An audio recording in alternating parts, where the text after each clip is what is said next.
Tax से जुड़ी हर उलझनों को दूर करने के लिए लेकर हम हाजिर हैं आपका पसंदीदा शो टैक्स गुरु, जहां हम नियमों के दायरे में रहकर टैक्स बचाने के बेहतरीन तरीके आपको बताते हैं। नमस्कार, मैं हूं लक्ष्मण राव और हमारे साथ इस बार होंगे जाने माने टैक्स एक्सपर्ट मुकेश पटेल साहब, जो इस वक्त हमारे साथ जुड़ चुके हैं अहमदाबाद से। मुकेश जी, आपका स्वागत है हमारे शो में। और हम और आप मिलकर के इस बार फिर से टैक्स एक्सपर्ट्स को कई सारे गुण बताने वाले हैं जो शायद उनको पता भी कई बार नहीं होता, कई बार जाने में गलतियां कर बैठते हैं। तो दर्शकों को बोल दूं कि अगले आधे घंटे तक कहीं नहीं जाना है। क्यों? बिल्कुल, क्यों नहीं। हम आज बहुत बड़े बड़े गुरु मंत्र भी देने वाले हैं, बड़े बड़े गुरु मंत्र देने वाले हैं टैक्स गुरु में, इसलिए कहीं जाइएगा नहीं, क्योंकि शो में आपको हम बताने वाले हैं कि अगर आप अपने रिश्तेदारों को गिफ्ट में खिलौने, ज्वेलरी, इन सब की बजाय आप म्यूचुअल फंड के यूनिट गिफ्ट कर रहे हैं, तो उस पर टैक्स कौन देगा? आप देंगे या फिर आपके रिश्तेदार देंगे? और अगर आप एनआरआई हैं और एनआरआई है तो कैपिटल गेन्स टैक्स आपको बन रहा है, तो उसको बचाने के लिए आपके पास क्या क्या तरीके हैं, चाहे घर खरीद के हो या फिर शेयर बेच करके हो, तो इन सब में टैक्स बचाने का तरीका कुछ है क्या? और एक और तीसरी चीज़ कि बहुत सारे लोग अभी भी आरडी में काफ़ी ज़्यादा पैसा निवेश करते हैं, चूँकि कम कम पैसा आता है, रेकरिंग डिपॉजिट करते रहते हैं। उसकी जब मैच्योरिटी हो जाएगी, उसकी रकम पर कौन टैक्स चुकाएगा? चाहे उस पर जो ब्याज मिलेगा, रिटर्न मिलेगा, उस पर कौन टैक्स चुकाएगा? ये सारी बातें आपको बताएंगे। लेकिन सबसे बड़ी बात वो मैं करूं आपको शुरुआत, वो है रिश्तेदारों को गिफ्ट देने को लेकर के। दरअसल बहुत सारे लोग पहले तो रिश्तेदारों को गिफ्ट में कपड़े देते थे, ज्वेलरी देते थे, कई लोग गिफ्ट में घर दे दिया करते थे। लेकिन अब एक जिस तरीके से इक्विटी कल्चर तेज हुआ है ना, तो लोग अब रिश्तेदारों को म्यूचुअल फंड के यूनिट्स गिफ्ट करने लगे हैं। अब उसका फ़ायदा ये है कि आप कपड़े दिए तो कपड़े पहन के तो फेंक देंगे, वो कपड़ा पुराना हो जाएगा। लेकिन म्यूचुअल फंड के यूनिट जो हैं, जैसे जैसे शेयर मार्केट उभरता रहेगा, खिलता रहेगा, उनके गिफ्ट की रकम बढ़ती जाएगी, गिफ्ट की कीमत बढ़ती जाएगी। तो कई लोग ऐसे गिफ्ट को बड़े दिल से स्वीकार करते हैं और उसको अच्छे से रखते भी हैं और सालों साल याद रखते हैं। लेकिन सवाल तब उठता है कि जब इस म्यूचुअल फंड से आमदनी होने लगे तो टैक्स कौन चुकाएगा? पहली बात तो टैक्स की देनदारी बनती है क्या, और बनती है तो चुकाएगा कौन? जिनको आपने गिफ्ट दे दिया वो चुकाएंगे या फिर आपके ऊपर ही देनदारी बनती है? इन सारे सवालों का जवाब बहुत ही ज्वलंत है, कई लोग पूछते हैं। तो मुकेश पटेल साहब इस बार स्पेशल लेकर के आए हैं इस बारे में अपनी पेशकश। मुकेश जी, पहली बात तो है कि म्यूचुअल फंड यूनिट के गिफ्ट जो है वो हम कर सकते हैं सीधा ऑनलाइन, कहीं कोई हमें कोई दिक्कत नहीं है कि उसको पहले इनकैश करिए फिर सामने वाला खरीदे, ऐसा कुछ नहीं है। सबसे पहले हम दर्शकों को बताएं कि डीमैट या नॉन डीमैट, लक्ष्मण जी, आप बिल्कुल इत्मीनान से गिफ्ट कर सकते हैं। That's number 1। हाँ, अब मान ले गिफ्ट कर दिए, ठीक है, हमने गिफ्ट किया, आज की तारीख में उसका इन्वेस्टमेंट वैल्यू मान लिया जाए 10 लाख रुपए है, लेकिन उसका अभी मार्केट वैल्यू 14 लाख रुपए है। हमने गिफ्ट कर दिया, अब सामने वाले को जब दे रहे हैं तो मान लिया जाए 14 लाख रुपए का मार्केट वैल्यू है। अब 5 साल बाद पता चला या कुछ समय अवधि के बाद पता चला 25 लाख रुपए हो गए, तो वो जो पैसा बढ़ा उस पर टैक्स कौन देगा? जी देखिए, आपको नहीं देना है क्योंकि आपने ये गिफ्ट कर दिया। सिवा के आप जिसको गिफ्ट करते हैं वो क्लबिंग प्रोविजंस के ट्रैप में हैं। माना आपकी पत्नी को या अपने माइनर चाइल्ड या पुत्रवधू को दिया, जो सेक्शन 64 हम अक्सर टैक्स गुरु में बात किया करते हैं, उस केस में आप ये गिफ्ट देना एडमिसिबल नहीं है। पर मान लीजिए और केसेस, आपके माता पिता है, आपके बेटे बेटी है जो एडल्ट्स है, और रिश्तेदार जो रिश्तेदार की दायरे में जिस पर गिफ्ट देने से कोई टैक्स नहीं लगता है, उनको जब आप गिफ्ट देते हैं तो लक्ष्मण जी इसमें आपको कुछ टैक्स नहीं भरना है। जो गिफ्ट लेता है उसको लेने के समय भी कोई टैक्स नहीं लगता है। जब वो बेचेगा तो क्या होगा, आपकी जो कॉस्ट थी वो उसकी कॉस्ट हो जाएगी और आपका पीरियड ऑफ होल्डिंग भी पीरियड ऑफ होल्डिंग हो जाएगा। तो ये एक बड़ी इंटरेस्टिंग बात है कि मान लीजिए मैंने मेरे रिश्तेदार को गिफ्ट किया आज और वो 2 दिन के बाद भी वो उसको रिडीम करके सेल कर देता है, तो उस केस में उसके हाथ में, अगर मेरे हाथ में ये लॉन्ग टर्म था तो उसके लिए भी लॉन्ग टर्म रहेगा। और समझिए इक्विटी के यूनिट्स है तो 1,25,000 तक तो उसको साल में और कोई नहीं है, तो उसको पूरे का पूरा एग्जम्पशन मिलेगा। या तो लॉन्ग टर्म का फायदा 2 दिन रखने के बाद भी उसको केवल 12.5%, अगर 1.25 लाख से ज्यादा है तो उस मात्रा पर आपको टैक्स देना होगा। तो ये बहुत सारे प्लानिंग आप कर सकते हैं। और भी एक मैं बहुत इंटरेस्टिंग बात बताऊं हमारे दर्शकों के लिए, तो ये है कि अभी क्या है कि आप जब किसी अपने रिश्तेदार को गिफ्ट देते हैं, समझिए ये डेट फंड के यूनिट्स हैं, तो डेट फंड के यूनिट्स में तो ये डीम्ड शॉर्ट टर्म गेन्स माने जाते हैं, उसको लॉन्ग टर्म 111A या शॉर्ट टर्म 111A में शॉर्ट टर्म या 112A में लॉन्ग टर्म में नहीं आता है। तो उस केस में ये आपकी नॉर्मल इनकम हो गई। अब आपने जिसको गिफ्ट दिया वो जब बेचता है तो उसको वो लोअर स्लैब में, मान लीजिए वो बेचता है, उसको 12 लाख के अंदर ही उसको गेन हुआ, डीम्ड गेन, तो लक्ष्मण जी उसके केस में 0 टैक्स आएगा। तो बहुत सारा प्लानिंग है, 1,25,000 का इक्विटी में, और ये all this planning you can save tax. हालांकि आपने जो है बता तो दिया, लेकिन मैं इसको दूसरे तरीके से देख रहा था कि जो गिफ्ट आप दे रहे हैं वो गिफ्ट भी एक तरीके से गिफ्ट के साथ साथ आप टैक्स भी गिफ्ट कर रहे हैं, मतलब टैक्स बनता है तो टैक्स सामने वाले को ही देना पड़ेगा, ये भी एक क्लैरिटी रहनी चाहिए। तो ये जो अपनी टैक्स की देनदारी भी आप उसको दे रहे हैं, लेकिन तो जो गिफ्ट मिलता है उस गिफ्ट की रकम जब मान लिया मैं आपको फिर आऊंगा, फिर आपको बताता हूँ, मुझे मेरी बात को सुन लीजिए। अगर कोई गिफ्ट आपने दिया 15 लाख के मार्केट वैल्यू का मैं बता रहा हूँ, और उसका एक्विजिशन वैल्यू 10 लाख रुपए है, और वो गिफ्ट लेने के ठीक अगले दिन बेचना चाहता है, तो 5 लाख पे उसको टैक्स देना पड़ेगा, अगर टैक्स के दायरे में आता है। तो ये ना माने कि 15 लाख का म्यूचुअल फंड गिफ्ट मिला है जी, ये टैक्स घटाने के बाद, हाँ आता है तो उसको देना पड़ेगा। यही बात है ना लक्ष्मण जी। हाँ। लक्ष्मण जी समझिए, हम दर्शकों को ये समझाना चाहते हैं कि मेरे केस में ये जो 5 लाख है, अगर वो टैक्स होता तो मैं तो 30% के ब्रैकेट में होता एक डेट फंड के केस में। ये 5 लाख का गेन मैं ट्रांसफर करता हूं तो वो टैक्स के साथ नहीं, मेरे टैक्स के रेट के साथ ट्रांसफर नहीं करता हूं, मैं जो देता हूं उसको उसका रेट लगेगा। अब उसको ये 5 लाख उसके 12 लाख में आ जाएंगे तो 0 टैक्स होगा। तो मैं 30% से भरता था टैक्स, वो जिसको दिया वो 0% से भरेगा। एक आखिरी सवाल, हाँ बिल्कुल, नहीं बिल्कुल मैं समझ गया आपको। एक आखिरी सवाल फिर मैं चलूंगा, नागेंद्र जी बहुत देर से इंतजार कर रहे हैं फोन लाइन पे, कि ये किसी के साथ भी लागू हो सकता है। मान लिया नाते रिश्तेदार को छोड़ दिया जाए, किसी हम फ्रेंड को भी गिफ्ट करते हैं तो सेम नियम अप्लाई होगा कि जो टैक्स देनदारी है वो उस पर बनेगी? नियम यही होगा, नियम यही होगा लक्ष्मण जी, लेकिन इसमें फर्क इतना होगा कि जब आप देते हैं तो रिश्तेदार है, कोई भी वैल्यू है उसको टैक्स नहीं लगता है।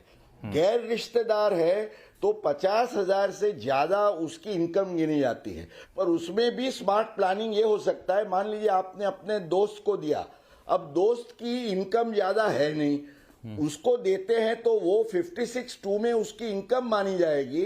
पर अगर वो 12 लाख के अंदर के दायरे में है तो उसको रिबेट का फायदा मिलेगा डेट फंड के income from deemed capital gains में, तो उसको भी टैक्स नहीं लगेगा।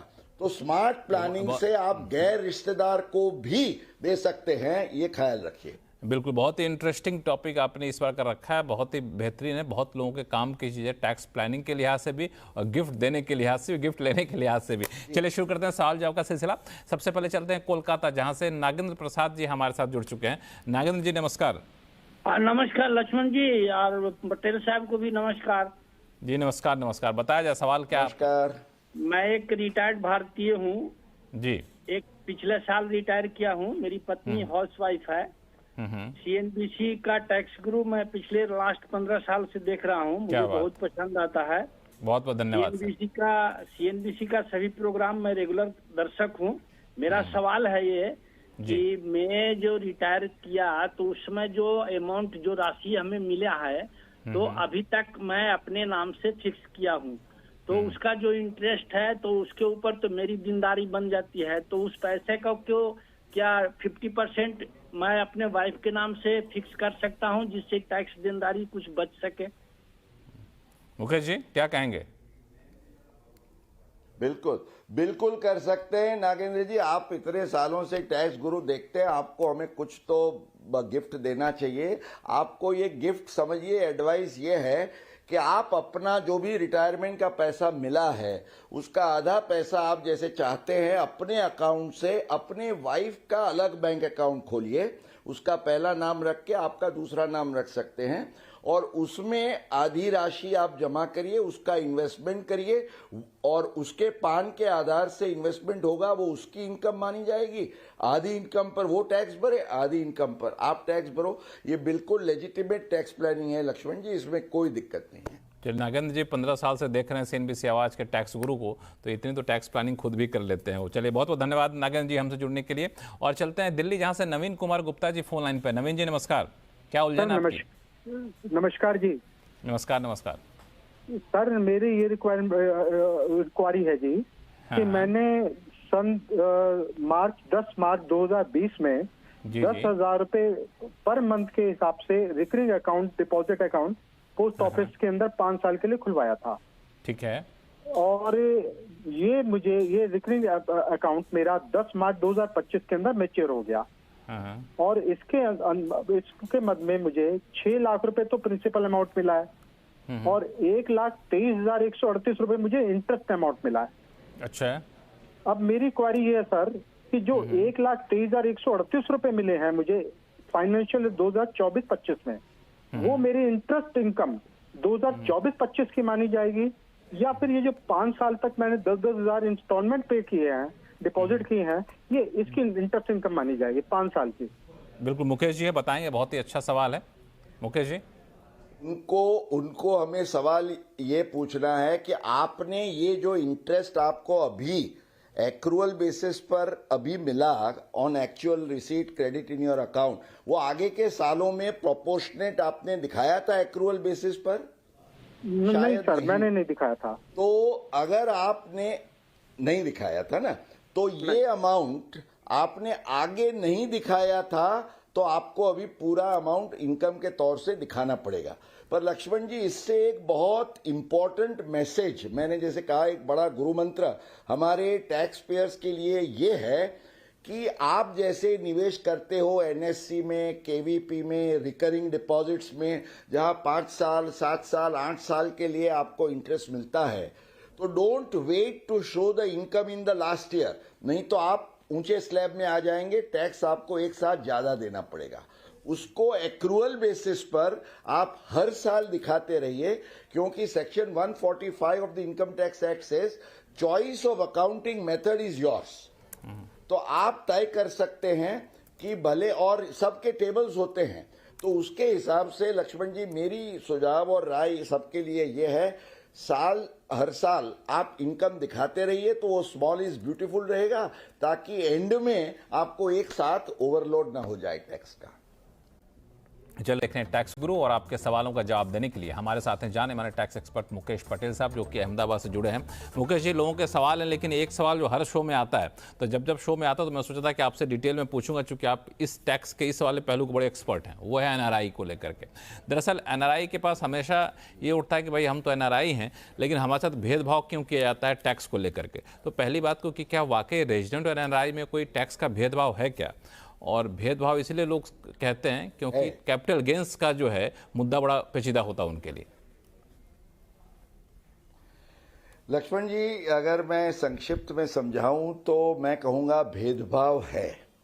आपको आश्चर्य होगा, टैक्स के रेट्स में कोई भेदभाव नहीं है, क्योंकि रेट तो समझिए आपका लॉन्ग टर्म का 12.5 और शॉर्ट टर्म के लिए जो इक्विटी में है तो 20%, इसमें कोई भेदभाव नहीं है। भेदभाव कहाँ है कि समझिए एक NRI है जिसका यहाँ कुछ शेयर्स या यूनिट्स में निवेश किया था, उसका समझिए शॉर्ट टर्म या लॉन्ग टर्म का गेन होता है, तो वो जो गेन होता है 111 या 112 में जो टैक्स होना चाहिए, तो वहाँ नियम ये है रेसिडेंट के लिए कि माने आपकी अदर इनकम नहीं है, तो आपकी जो 4 लाख की एग्जम्पशन लिमिट है नए रेजिम में, उसमें आप ये कैपिटल गेन के अमाउंट को समावेश करके उसकी छूट ले सकते हैं। पर ये नियम छूट लेने का केवल रेजिडेंट के लिए है, नॉन रेजिडेंट के लिए नहीं है। एक सिंपल एग्जांपल बताऊं मैं लक्ष्मण जी, तो समझिए एक रेसिडेंट के केस में उसको 4 लाख का उसको शॉर्ट टर्म गेन हुआ इक्विटी का, और एक नॉन रेसिडेंट को 4 लाख का गेन हुआ। दोनों की कोई अदर इनकम नहीं है। रेजिडेंट के केस में 4 लाख एग्जम्पशन लिमिट के दायरे में आते हुए टैक्स रहेगा 0। नॉन रेजिडेंट के केस में उसको 1 रुपये की भी छूट कैपिटल गेन के लिए नहीं दी जाती, इसलिए वो 4 लाख पर उसको 20% के हिसाब से 80,000 रुपये का टैक्स भरना पड़ेगा। कोई तरीका बचाने, ये एक मेरे ख्याल से बड़ा एक टेंशन है। कोई तरीका है बचाने का एनआरआई के लिए? जो एनआरआई दर्शक हमारे देखते हैं उनको तो कुछ बता दीजिए, टिप्स है। हम टैक्स गुरु किसके लिए बैठे हैं? कानूनी हम सुझाव दे सकते हैं। वो जो एनआरआई है ना, वो उसको ये 4 लाख का गेन, जैसे हम आगे बात कर रहे थे, अपने माता पिता या भाई बहन को जो यहाँ रेसिडेंट है रिश्तेदार उसको गिफ्ट कर दें, और फिर वो रिश्तेदार उसको बेचे और उसको जो फायदा मिलेगा उसको मिलेगा, और अल्टीमेटली ये रहेगा पूरा फायदा फैमिली में, और that amount can be later on gifted और passed on to the NRI. अच्छा, तो मतलब ये है कानूनन कि एक मिनट, बड़ा इंटरेस्टिंग चीज बताएं कि एनआरआई को के ऊपर कोई कैपिटल गेंस बनता है तो वो क्या करे कि कैपिटल गेंस के बजाय अच्छा है कि उसको ट्रांसफर कर दे इंडिया के जो उनके रिश्तेदार हैं उनके नाम पे, और रिश्तेदार के ऊपर या तो कैपिटल अगर बनेगा, ये एग्जम्पशन लिमिट में है तो एग्जम्पशन लिमिट में है, एग्जम्पशन लिमिट के अंदर, बाकी तो सवाल नहीं है। हाँ, रिश्तेदार के पास चलेगा, रिश्तेदार के पास चला गया तो बेचारा अपना इनकैश कर लिया और फिर वापस जो है एनआरआई को गिफ्ट कर दे। ये तरीका तो सुनने में बड़ा हमको अच्छा लग रहा है टैक्स बचाने के लिहाज से, लेकिन एक कानूनी रूप से सही है नहीं? ये आपने चेक कर लिया है ना? बिल्कुल, उसमें क्या है? I can give a gift to my resident relative और उसको बाद में 1-2 साल में मुझे वापस देना है तो खुशी से दे सकते, वो भी गिफ्ट है। लेकिन मेरा इंटेंशन जो गिफ्ट देने का, पर कोई टैक्स नहीं लगता। मेरा इंटेंशन जो है वो टैक्स बचाना है। But what ever it is given for natural love and affection.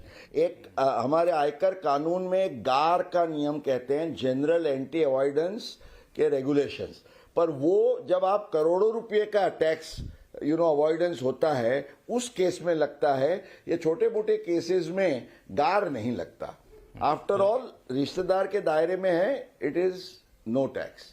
हालांकि मैं सोच रहा था अभी आप जो जवाब दे रहे थे मुकेश पटेल साहब कि इनकम टैक्स वाले सुन रहे होंगे ना आपके शो, हमारे आपके शो को, तो सोच रहे होंगे अगर मुकेश पटेल जी ना होते तो शायद इनकम टैक्स कलेक्शन ज़्यादा होता। मुझे ये टैक्स बचवा देते हैं लोगों के बहुत सारे, तो ये भी जो है एक अच्छा, लेकिन अच्छा हमारी कोशिश है कि आपको ये कहना है हाँ कि कानून के दायरे में रह करके हम टैक्स बचाने के क्या क्या तरीके हैं ये आपको हम बता रहे हैं। टैक्स प्लानिंग इसी को कहते हैं।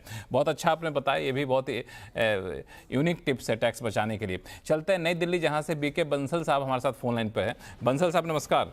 सर माय क्वेश्चन है कि मेरा जो लॉन्ग टर्म कैपिटल गेन है वो 80,000 है, जो कि एग्जम्पशन लिमिट से कम है। तो मुझे जब मैं कैरी फॉरवर्ड करते हैं हमारे पिछले लॉस जो है, मेरे लॉन्ग टर्म कैपिटल लॉस हुआ पिछले सालों में 1,70,000 का या 2 लाख मान लीजिए, तो क्या मुझे तो जो BSL शेड्यूल है उसमें मैं क्या ये 0 दिखा सकता हूँ, क्योंकि ये तो एग्जम्प्टेड है? पटेल साहब। लक्ष्मण जी, सबसे पहले तो हम हमारे दर्शकों को कॉम्प्लीमेंट्स इसलिए दूंगा कि बिल्कुल बखूबी से इतने स्मार्ट क्वेश्चंस वो लेके आते हैं।